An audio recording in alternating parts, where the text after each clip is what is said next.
Fourth theory जिसे बोलते हैं life cycle hypothesis, life cycle income hypothesis या life cycle income hypothesis, LCH.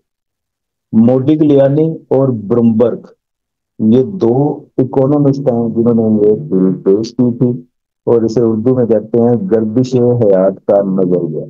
अपनी अपनी थिंकिंग है, बाद लोगों के नजदीक ये थ्योरी सबसे इम्पोर्टेंट है और उनका मानना है कि हमारी पसंदीदा थ्योरी ये है। इसमें क्या है, इसमें मोडिग्लियानी और ब्रूमबर्ग ये दोनों ये कहते हैं कि कोई भी शख्स जो कि रैशनल अप्रोच रखता है, रैशनल मतलब समझ और अकल शऊर रखने वाला सारफ है, अपनी लाइफ टाइम की इनकम को पहले ही वो कंसिडर कर लेता है कि उसने पूरी लाइफ में कितनी इनकम कमानी है, उसको ध्यान में रखते हुए फिर लाइफ टाइम कंजम्पशन अपनी सेट करता है। उसको एक बड़ी एक खूबसूरत एग्जाम्पल के साथ इन्होंने एक्सप्लेन किया हुआ है, आगे जाकर मैं आपको बताता हूँ। इसका बेसिक थीम यही है कि लाइफ टाइम इनकम को देखते हुए लोग लाइफ टाइम कंजम्पशन करते हैं। अब लाइफ टाइम इनकम कोई, अब आपके माइंड में ये रहेगा कि कोई भी शख्स कैसे अपनी जिंदगी का हिसाब लगा सकता है, कितने साल उसमें जिंदा रहना। तो वो कोई अपने सोसाइटी की एवरेज लाइफ देख लेते होंगे ना, 60 साल तक लोग जिंदा रहते हैं या 70 साल तक रहते हैं। तो उस एवरेज के अकॉर्डिंग अपनी लाइफ भी अज्यूम कर लेते हैं कि अच्छा भी हमने जितने साल जिंदा रहना है, तो मतलब है इतने साल फिर हमने कमेंशन करनी है, और कितना कमाना है उसका कितना बचाएं कि हमें रिटायरमेंट की लाइफ के बाद किसी के आगे हाथ ना फैलाने पड़े। हमारे पास इतनी सेविंग होनी चाहिए कि हमारी जो अच्छे टाइम में हमने बचाया होगा, रिटायरमेंट के बाद हमने वो ही खर्च करना। तो अगर रिटायरमेंट के बाद वही खर्च करेंगे तो मतलब life time income life time consumption के बराबर होगी, फ्री होगी ना। अगर तो अच्छे हम्म। टाइम पे अच्छा कमा रहे हैं और अच्छा खा रहे हैं, बचा कुछ नहीं रहे, और रिटायरमेंट के बाद फिर आपको भीख मांगने पड़ रही है, तो फिर तो life time income life time consumption के इक्वल ना हो। आपके जितने भी कॉमेडियन है, स्टेज एक्टर्स है, आप भी सुनते होंगे कि अपने आखिरी दिनों में किस तरह कसम खुशी की वो जिंदगी गुजार रहे हैं, और वो हुकूमतों से अपीलें करते फिर रहे हैं कि हमारी मदद करो हमारे। तो आखिरी दिनों में उनको फिर हाथ फैलाने पड़ते हैं, भीख मांगना पड़ती है कि देखें हम बीमार हो गए, हमारे इलाज का खर्चा हुकूमत उठाए और हमसे अब गुजारा नहीं हो रहा, घर का खर्चा नहीं चल रहा। तो मतलब उनकी life time income life time consumption के इक्वल नहीं है ना। उन्होंने जितना कमाया वो अपने अच्छे टाइम पे उन्होंने नहीं बचाया, या तो उन्होंने उड़ा दिया, याशी मार ली, या उन्होंने दे दिया, कोई लॉस हो गया उनका, कोई ना कोई इस तरह की कहानी चली कि जिसकी वजह से रिटायरमेंट की या ओल्ड एज में जाके उनको मांगना पड़ रहा है। इसी चीज से बचने के लिए फिर ये हमें थ्योरी एक सिखा देती है कि किस तरीके से आप अपनी लाइफ टाइम इनकम को लाइफ टाइम कंजम्पशन के इक्वल कर सकते हैं, कि आपकी रिटायरमेंट के बाद की लाइफ यानी कि ओल्ड एज की लाइफ, उसमें आपको दिक्कत का सामना ना करना पड़े। ये इस कहानी का थीम है। अब इसको पढ़ते हैं जी शुरू से।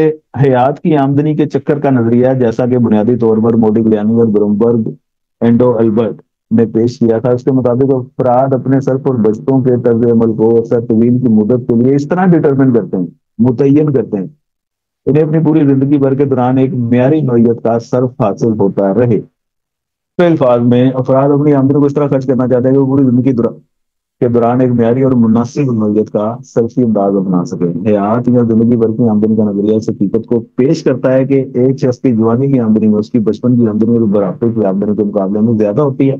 आमतौर पर इसी तरह ही होता है, जवानी में आमदन ज्यादा है तो बुढ़ापे में तो आमदन उसकी ना होने के बराबर है, उसमें तो उसने खर्चा ही करना है। तो लिहाजा अपनी जवानी में अगर वो जो जवानी में सांप गया, अपनी सेहत भी और पैसा भी, हमारा बुजुर्ग कहते होते थे वो समझो तर गया, तो जिन्हें जवानी अपनी रोल दी थी वो समझो मर गया, है कि नहीं। ये एक उसकी कंजम्पशन की इक्वेशन है। इस कंजम्पशन की इक्वेशन पे बाद में आते हैं, पहले ये नीचे एक इक्वेशन लिखी हुई है, ये आपके लिए सबसे काम की इक्वेशन है, इसको पहले नोट कर ले। ये सी मल्टीप्लाई एन एल, ये बराबर होती है Y L multiply W L. ये लिख के बताएं जरा मुझे। अब ये सी है कंजम्पशन। कंजम्पशन का मतलब है कि एक साल में आपने जितनी भी कंजम्पशन की उसे सी से वो डिनोट कर रहा है।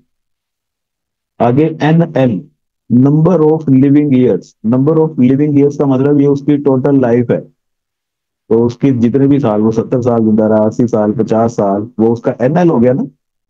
भाई एन एल उसकी टोटल लाइफ है ना, नंबर ऑफ लिविंग ईयर्स। अच्छा।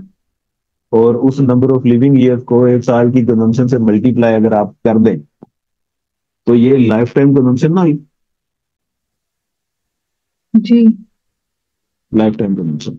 अब ये वाईएल है, उसकी ईयरली इनकम, सालाना आमदन, एक साल की आमदन, इससे मल्टीप्लाई करना है डब्ल्यू एल। डब्ल्यू एल है उसकी वर्किंग लाइफ।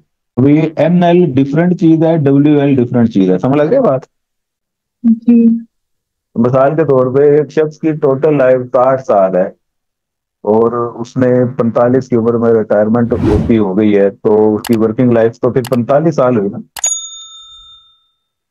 जी। तो जितनी भी उसकी वर्किंग लाइफ है, उसने एक साल में जितना कमाया उसको अपनी टोटल वर्किंग लाइफ से मल्टीप्लाई कर देगा, तो ये लाइफ टाइम इनकम। तो ये लेफ्ट साइड पे है लाइफ टाइम कन्वम्पशन। तो ये इक्वेशन, मेन इसकी इक्वेशन है जो बता रही है life time consumption is equal to life time income. इस इक्वेशन के मुताबिक पूरी उम्र के सरफी अखराजात वो पूरी इनकम के, उसके पूरी लाइफ की आमदन के बराबर होते हैं। अब उसने इस इक्वेशन में से ऑप्टिमम लेवल ऑफ कंजम्पशन निकालनी है। ऑप्टिमम लेवल ऑफ कंजम्पशन, ये इंग्लिश में बताने में जरा मुझे मजा आता है, इसलिए मैं इसमें इंग्लिश के वर्ड ज्यादा यूज करता हूँ। ऑप्टिमम लेवल ऑफ कंजम्पशन एक ऐसी कंजम्पशन है जो उसकी लाइफ टाइम इनकम को और लाइफ टाइम कंजम्पशन को बराबर बराबर करती है। मतलब कि वो कितना खर्च करे हर साल कि उसे रिटायरमेंट के बाद भीख ना मांगनी पड़े। अब वो सी निकालने के लिए ये एन एल इधर मल्टीप्लाई हो रहा है, तो दूसरी साइड पे जाके क्या हो जाएगा, डिवाइड। डिवाइड हो जाएगा। तो ये देखिए जरा, सी निकल आया, Y L multiply W L divided by N L. जी। तो ये basically W L over N L, ये एक रेशो बनेगी। ये 70% बन सकती है, 25% बन सकती है, 75% बन सकती है, जो भी होगा। मतलब आप 60 को 45 पे डिवाइड करें, बताएं जरा क्या आता है आंसर। ये वर्किंग लाइफ ऊपर लिखने की ना, उलट कीजिए, 45 ऊपर लिखना है, 60 नीचे। वर्किंग लाइफ तो 45 है ना, और टोटल लाइफ 60, ये करें 0.75। 0.75। तो मतलब आप अगर अगर तो हमने जो ज्यूम किया है कि 60 साल उसकी टोटल लाइफ है, 45 साल उसकी वर्किंग लाइफ है, तो उसके अकॉर्डिंग इसको अपनी इनकम का 75% खर्च करना चाहिए और हर साल 25% बचाना चाहिए। इस तरह उसकी life time income life time consumption के इक्वल होगी। समझ लग गया बात। ये नीचे उसने ये इक्वेशन सी की बना ली, तो ये उसका एक वो रेशो आ गई, working life over total life की, और उस रेशो को उसने अपनी सालाना इनकम से मल्टीप्लाई करना है। अगर तो 1 लाख वो कमा रहा है, तो उसका 75% कितना होता है भला, 75,000। 1 लाख अगर एक शख्स कमा रहा है, तो वो 75,000 खर्च करता जाए, 25,000 बचाता जाए। अगर तो वो 25,000 बचा रहा है, तो उसने टोटल कितने सालों तक 25,000 बचाना है, 45 सालों तक। जी। तो 25,000 को 45 से मल्टीप्लाई करें जरा, 11,25,000, कई ढाई सैकड़ा हजार 10,000 लाख 10 लाख। ठीक है, ये उसकी लाइफ टाइम सेविंग है, ये लिख लें जरा अपने पास। इसी तरह ही आप फर्ज करें डब्ल्यू एल 45 है, एम एल 60 है, और वाई एल 1 लाख है। उसके बाद इस इक्वेशन में वैल्यूज पुट की, इस इक्वेशन में वैल्यूज पुट करें, सी 75,000 निकल आएगा। 2.75 खर्च कर रहे हैं, 75% खर्च कर रहे हैं, तो 1 लाख का 75% 75,000 ही होता है। तो अगर 75,000 एक साल की कंजम्पशन है, तो एक साल की सेविंग किस तरह होगी, कितनी आएगी सेविंग। ये इधर लिख रहा हूं मैं, इनकम में से कंजम्पशन माइनस करें तो सेविंग आती है। तो 1 लाख में से 75,000 माइनस करें, तो ये 25। तो अगर आप 75,000 खर्च कर रहे हैं, तो 25,000 ही बचा रहे हैं ना। ये एक साल की सेविंग 25,000 है, तो उसने सेविंग टोटल कितने साल करनी है, 45 साल। तो उसकी टोटल सेविंग 11,25,000 हो गई, उसकी लाइफ जी। टाइम सेविंग है ना। अच्छा जी, अब आते हैं दूसरी तरफ, कहानी के दूसरे रूप की तरफ। अब ओल्ड एज उसकी कितनी है, 15 साल। ओल्ड है। जी। 60 साल उसकी टोटल उम्र है, 45 में वो रिटायर हो गया, तो पीछे ओल्ड एज 15 साल ही है ना रिटायरमेंट के बाद वाली। तो हर साल वो खर्चा कितना कर रहा है, पचहत्तर यंग हजार एज में तो 75,000। उसने एंड तक भी खर्चा सेम ही रखना है। तो इसका मतलब है 15 को 75,000 से ज़रब दें तो ये उसकी रिटायरमेंट के बाद की कंजम्पशन है जो उसने ओल्ड एज में खर्चा करना है, वही है ना ये। जी, ये भी वही आ रही है। 11 लाख क्या आ रहा है, जी 25,000। वही। जी तो ये असल में 15 को जो आपने 75,000 से ज़रब दिया है, ये उसकी लाइफ टाइम डिस सेविंग है। डिस सेविंग का मतलब कमा तो कुछ नहीं रहा है, लेकिन खर्च कर रहा है। समझ लग रही है बात। तो उसकी लाइफ टाइम सेविंग के बराबर हो गई। डी सेविंग उसकी 11,25,000 है, जो उसने अपनी जवानी में मिडिल एज में बचाया वो भी 11,25,000 है। तो मतलब ये फिर कंजम्पशन जो हर साल की 75,000 निकली, ये ऑप्टिमम लेवल ऑफ कंजम्पशन है। एक ऐसी कंजम्पशन है जो उसकी लाइफ टाइम इनकम को लाइफ टाइम सेविंग के कंजम्पशन के इक्वल कर रही है। ठीक। जी अब नीचे ये इन्होंने डिफरेंट एग्जांपल दिए है, ये एग्जांपल कर लें, या जो मैंने 1 लाख आपको इनकम बताई है वो फर्ज कर लें। इधर इन्होंने ईयरली इनकम वो फर्ज की है। ये WL तो इनका 45 ही है, NL 60 ही है, लेकिन जो इन्होंने सालाना इनकम फर्ज की है वो डॉलर के हिसाब से किसी गोरे की किताब से नकल मारी है ना इन्होंने, तो बजाय इसके कि अपने रुपयों में करे, इसने एज इट ही बता दिया $30,000 उसकी सालाना आमदन है। तो 30,000 के हिसाब से उसने फिर ये अपनी फिनांशियल जिंदगी भर की आमदन ये निकाल ली। 45 से जरा भी दिया होगा ना इसको, 13,50,000। तो ये उसकी लाइफ टाइम आमदन आ गई। अब लाइफ टाइम कंजम्पशन उसने वो वैल्यू पुट कर ली। तो ये वाली एग्जांपल आप कर लेंगे जो मैंने भी बताई है वो कर लेंगे। जी कर लेंगे। अब एक चीज इसमें याद रखनी है, कुल उम्र 60 की जगह पे आप 80 कर दें, और ये फर्ज कर लें उसने 20 साल की उम्र में कमाना शुरू किया। ठीक। जी तो जो पहले 20 साल है ना, उसमें तो वो पेरेंट्स पे डिपेंड कर रहा होता है बच्चा। समझे बात। जी तो वो उसकी इनकम में तो कंसीडर नहीं होंगे। तो इनकम में जो उसकी वर्किंग लाइफ कंसीडर होगी वो 20 से स्टार्ट होगी, और वो आप समझ लेंगे 65 साल की उम्र में अगर वो रिटायर हो रहा है तो उसकी फिर वर्किंग लाइफ 45 हुई। 80 साल उसकी टोटल एज है, तो उसकी फिर NL 60 हो गई। पहले 20 साल ये थ्योरी इग्नोर कर देते हैं, क्योंकि जब तक बच्चा पेरेंट्स पे डिपेंड कर रहा है, ये थ्योरी कहते हैं कि उन सालों को आपने निकाल देना। ओके। जी तो ये कहानी है सारी। ये सीरीज का निकल आया, और इसके बाद डायग्राम ये वाली नहीं करनी, आपको मैं बनवा देता हूँ। वो डायग्राम आपने करनी है। और आज का काम यहाँ तक ही रखें, क्या थोड़ा सा इसका काम रह जाएगा वो कल करता हूँ। आगे इसकी डायग्राम हेडिंग दे देंगे, नजरिया गर्दिशे है यार। इस तरफ आपने इनकम लेनी है, और इस तरफ आपने कंजम्पशन लेनी है। कंजम्पशन डिपेंड कर रही है ना इनकम पे, भाई सरफी अखराजात आमदन पे डिपेंड ही कर रहे होती हैं। तो डिपेंडेंट वेरिएबल कौन सा होगा? सी। डिपेंडेंट हमने हमेशा वाई एक्सिस पे लेना होता है, इंडिपेंडेंट एक्स एक्सिस पे लेना होता है। ओके। जी अब ये कंजम्पशन का नॉन प्रोपोर्शनल रिलेशन होता है शॉर्ट रन में, इसलिए ये जीरो से स्टार्ट नहीं होती, जीरो के ऊपर से कब स्टार्ट होती है और ग्रेजुअली इंक्रीज करती है। कंजम्पशन की तो ये कहानी है। पिछली तीनों थ्योरीज में आप यही सीखते हैं ना, कंजम्पशन कब ये होती है। ऐसे ही जी लाइफ साइकिल थ्योरी वाले भी यही मानते हैं कि नॉन प्रोपोर्शनल रिलेशन होता है, अक्सर कलील में गैर मुतनासिब रिश्ता होता है। तो इसलिए शॉर्ट रन में कंजम्पशन की ये लाइन बनेगी जो कि जीरो से ऊंची होती है, इसका भी कोई डिफरेंस नहीं है। अब आगे उसकी इनकम ये आ गई उसकी।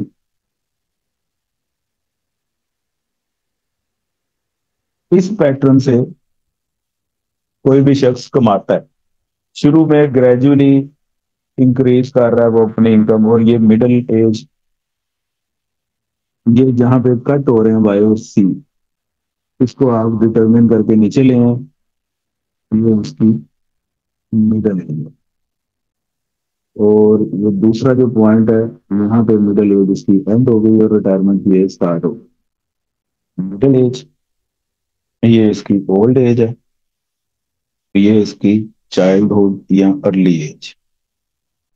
यहां तक बना के दिखाएं मुझे, फिर आगे चलते हैं। जल्दी करो जरा, आप टाइम ना लगाना, मीटिंग का टाइम आपको पता है 7 मिनट रह जाएंगे। अब इसे आप अज्यूम कर लें अर्ली एज उसकी 20 साल तक है। और उसकी ये मिडिल एज चली 65 साल तक, और उसकी लाइफ एंड हो गई 80 साल में कहीं पे जाके। तो अर्ली एज उसकी या ये जनरली अगर लिखना है तो यहाँ से यहाँ तक T1, टाइम 1 है उसका, ये यहाँ से यहाँ तक T2, और यहाँ से यहाँ तक T3। समझे बात? अब अर्ली एज में तो आपको नजर आ रहा है इनकम कम है और कंजम्पशन ज्यादा है, तो ये पोर्शन डी सेविंग है। लेकिन ये पोर्शन थ्योरी वाले कहते हैं आपने निकाल ही देना है, क्योंकि ये पेरेंट पे डिपेंड कर रहा है, डिपेंड।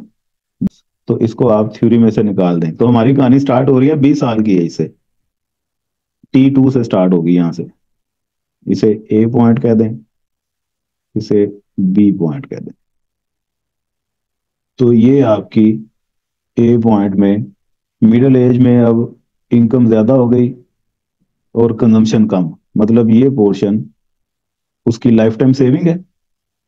और आगे जैसे ही उसकी ओल्ड एज स्टार्ट हुई तो कंजम्पशन ऊपर चली गई और इनकम नीचे आ गई। तो लाइफ टाइम सेविंग आपने निकाली हुई है थ्योरी के मुताबिक, जो भी थी 11,25,000 इधर उसने सेव किया, और ये भी उसकी 11,25,000 लाइफ टाइम डिस सेविंग के इक्वल आ गई। तो इस थ्योरी के मुताबिक life time income life time consumption के इक्वल है, और इंसान जितनी लाइफ में सेविंग करता है वो उसकी रिटायरमेंट के बाद उसकी डिस सेविंग बन जाती है और उसमें वो खर्च करता है। तो इस थ्योरी के अकॉर्डिंग अगर कोई शख्स अपने लाइफ गुजारता है तो उसकी ओल्ड एज की लाइफ सौखी गुजर जाती है, उसको किसी के आगे हाथ फैलाने की जरूरत नहीं पेश आती। तो ये चौथी थ्योरी थी जी कंजम्पशन की। लोग अपने लाइफ टाइम इनकम को देखते हुए लाइफ टाइम कंजम्पशन करते हैं। डन हो गया। अब ये नजरिया गर्दिश हयात में दौलत का किरदार, इसको अभी आप निकाल दें, और ये डायग्राम इन्होंने इस तरह से बनाई हुई है, आप वो वाली बना दें जो भी मैंने बनाई है, और इस डायग्राम की एक्सप्लेनेशन आपने कर लेनी है। यहाँ तक ही आप आज काम रखें। नजरिया गर्दिश हयात में यानी कि लाइफ साइकिल इनकम हाइपोथेसिस में हम दौलत का किरदार डिस्कस करेंगे। कल तो हमने ये फर्ज किया कि अकेला ही है इंसान और अकेला ही चले जाना है, लेकिन बाज़ इस तरह होता है कि जो शख्स दुनिया में है वो उसके बाप दादा आबा अजदाद उसके लिए कोई ना कोई दौलत छोड़ के गए हुए हैं।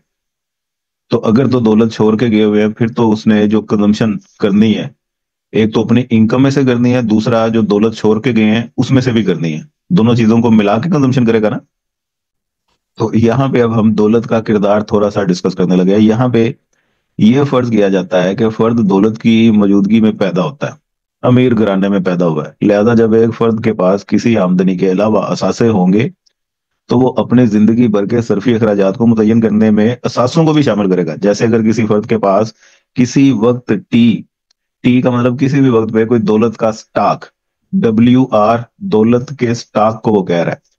WR से क्या बनता है बोला? Real wealth. क्या बनता है? Real wealth.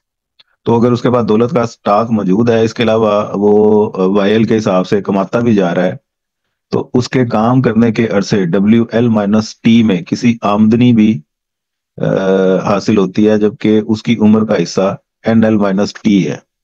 अब टी वो एक स्पेसिफिक पीरियड ऑफ टाइम है जहां पे उसके पास वो स्टॉक आ गया या उसके पास असासे WR उसे मिल गया। इस सूरत हाल में अब कंजम्पशन की इक्वेशन ये होगी C × NL-T। अब ये उसकी लाइफ टाइम कंजम्पशन है और WR प्लस उसने कर दिया है WL-T multiply by YL।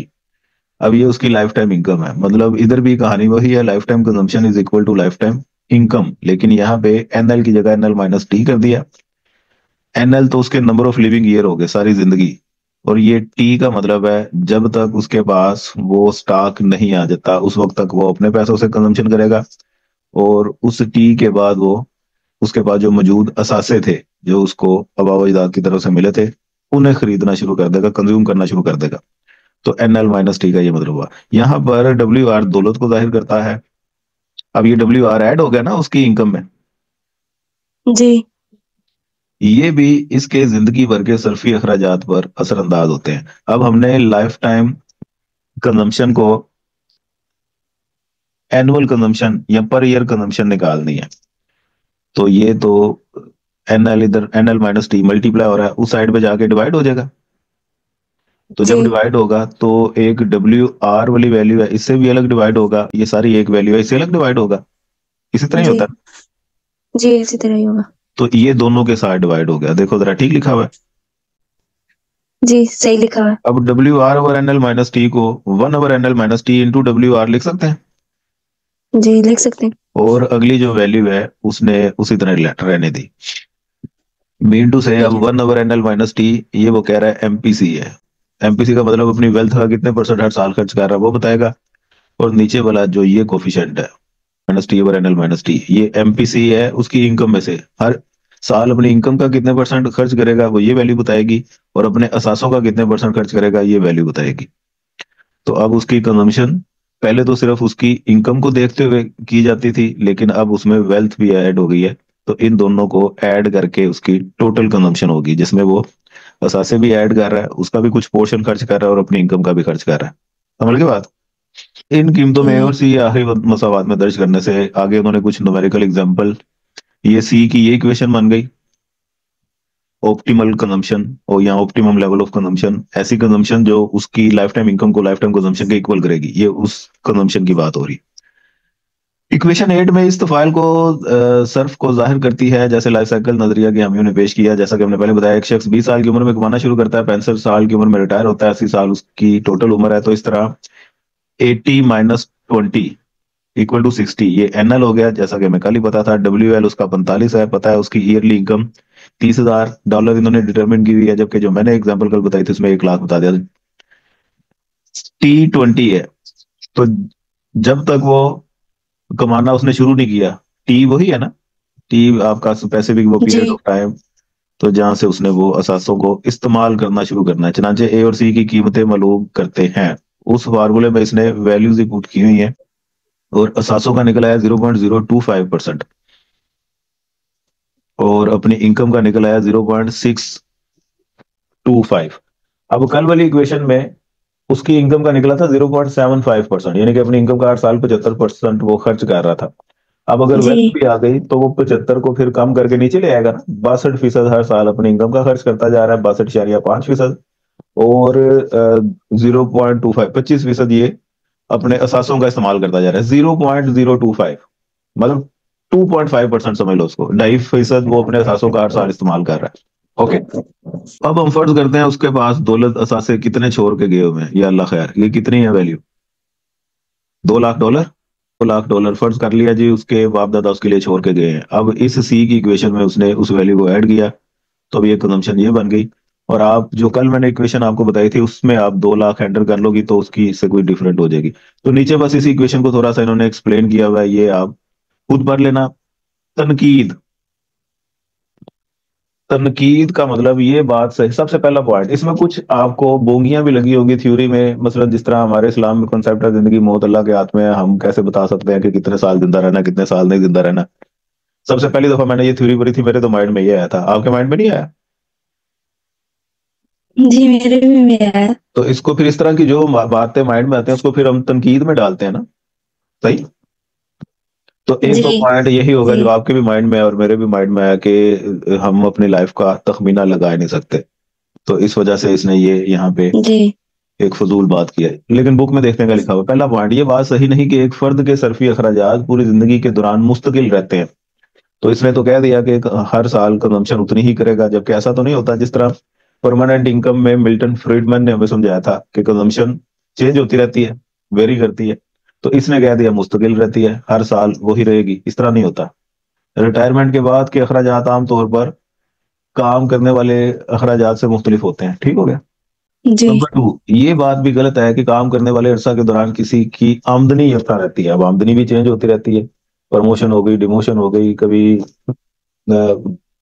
Prosperity का मौसम है, कभी डिप्रेशन का मौसम है, तो ये उतार चढ़ाव आते रहते हैं। तो इसने ये कैसे कह दिया कि ये हमेशा मुस्तकिल रहेगी, तो ये बात भी गलत है। नंबर 3 पे चूंकि ये नजरिया सर्फ के अलावा नजरिया बचत भी है, लिहाजा अफराद बचतों पर जो सूद कमाते हैं उन्हें नजरअंदाज किया गया। तो हर साल जो सेविंग करते जा रहे हैं कंज्यूमर, वो बैंकों में पैसा रखवाएंगे ना, सेविंग तो बैंकों में होती है, और बैंकों में पैसा रखवाएंगे तो उनको उस पर इंटरेस्ट भी मिलेगा, तो इसने उस इंटरेस्ट का जिक्र ही नहीं किया कहीं पे, समझे बात? जी जी तो ये सारी बातें हैं इसकी तनकीद में जो कि शामिल होगी। यहाँ पे आपका ये क्वेश्चन हो गया कंप्लीट।